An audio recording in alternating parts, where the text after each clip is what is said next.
Assalamu alaikum ndugu zangu. Mwezi Januari ni mwezi ambao tunapambana na saratani ya shingo la kizazi. Tumekuja duniani kwa njia moja tu, njia ambayo tumeletwa na akina mama, si ndio hivyo jamani? Kwa hiyo ni njia ambayo ni saratani ambayo inashika nafasi ya pili kuongeza au kuchangia idadi ya vifo, sio duniani tu, lakini kwa Tanzania inashika nafasi ya pili kuchangia vifo vya akina mama.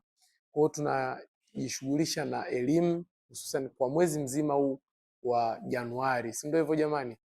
Lakini pia leo tutakuwa na shughuli ya kukusanya vitu mbalimbali, kwa mfano vifaa vya kujisomea, kalamu, daftari au nguo mbalimbali ambazo pengine wewe huzitumii sana.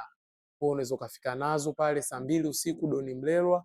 Tutakuwa na shughuli mbalimbali za kimichezo kwa ajili ya kukusanya vitu mbalimbali, kuwasaidia watoto yatima wanapofungua shule mwezi huu Januari, walau wapate mahitaji ya msingi yatakayowasaidia kuanza shughuli zao za kimasomo vizuri kama sisi tulivyoanza shughuli za masomo mwaka huu.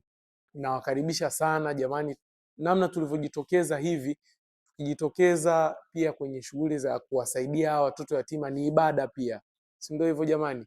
Ikifika saa 2 tufike pale Doni Mlelwa usiku, tushirikiane kwa namna mbalimbali, tukiwepo tukishirikishana.